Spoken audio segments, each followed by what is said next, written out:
मनुष्य श्रद्धा में है।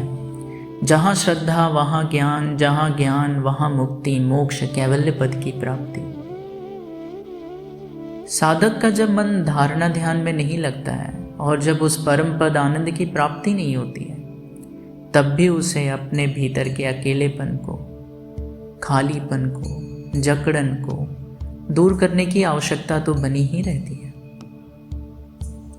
तब व्यक्ति ऐसे साधनों को साधना के लिए साधन बना लेता है जो केवल प्रार्थना मात्र ही होती है, कर्म कांड मात्र ही होती है। भीतर से एक मांग उठती है कि मुझे सामर्थ्य चाहिए या दो। क्यों दो?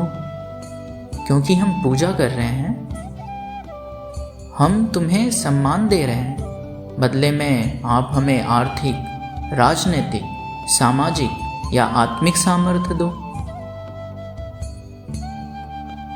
फिर परमात्मा भी प्रकट हो गए, हाथों में तलवार, चक्र, त्रिशूल लिए परम विशाल रूप में, मुकुट सोने के, सर से लेकर पैर तक सब हीरे जवाहरात सोने से युक्त भगवान।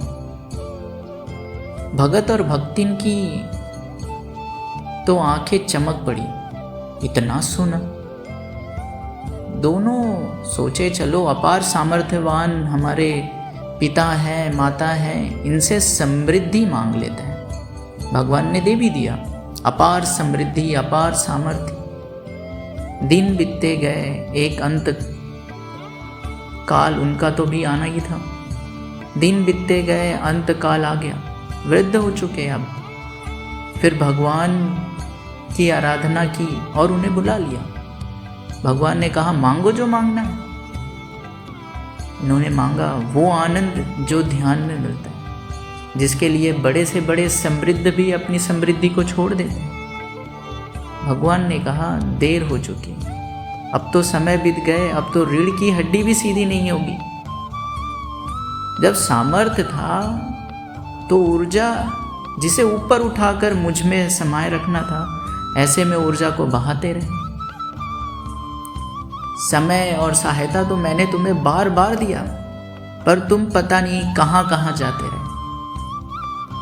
इस जन्म का समय अंत हुआ, अब इस जन्म के पाप पुण्य को टैली करता हूँ और एक नए योनि में तुम्हारी आत्मा को ट्रांसफर करता हूँ। तो ये काल्पनिक कथा है, ठीक है। इसलिए याद रखिए, व्यक्ति अगर मूर्ति को पूज रहा है तो ये उसकी स्थिति है। वो जब कुछ मांग रहा है तो उसकी एक स्थिति है। उसे तोड़ने का प्रयास मत करो, न जोड़ने का प्रयास करो। ये सारा संसार चेतना की चेतनता से भरा पड़ा है। आप दूसरों को मूर्ख और खुद को विद्वान न समझें। केवल और केवल मार्ग दिखा दें। जैसे एक दुकान पे कई प्रकार की साड़ियाँ हैं, दुकानदार खोल खोल कर दिखाते हैं कई साड़ियाँ हैं, लेकिन जिसकी जैसी स्थिति, जिसकी जैसी परिस्थिति, जैसी पसंद, वो लेंगे वही साड़ी। कुछ लोगों ने मूर्ति का विरोध किया क्योंकि ध्यान समाधि श्रेष्ठ था और है। मूर्ति पूजा उनके लिए तुच्छ हो गई। वैसे ही जैसे मंदिरों में तुमने जातियों को निम्न और तुच्छ बता दिया और कई प्रकार के प्रतिबंध लगा दिए, अब तुम भी इन योगियों ध्यानियों के मत में क्षुद्र ही हो।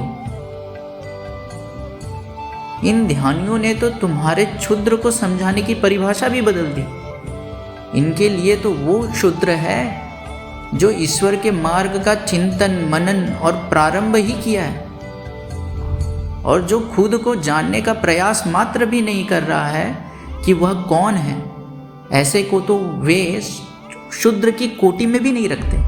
वे केवल और केवल इस धरा पे बोझ मात्र हैं। वही हुआ जो तुमने किया था। देश, काल और समय की मांग के अनुसार सारे चीजें बदल सकती हैं।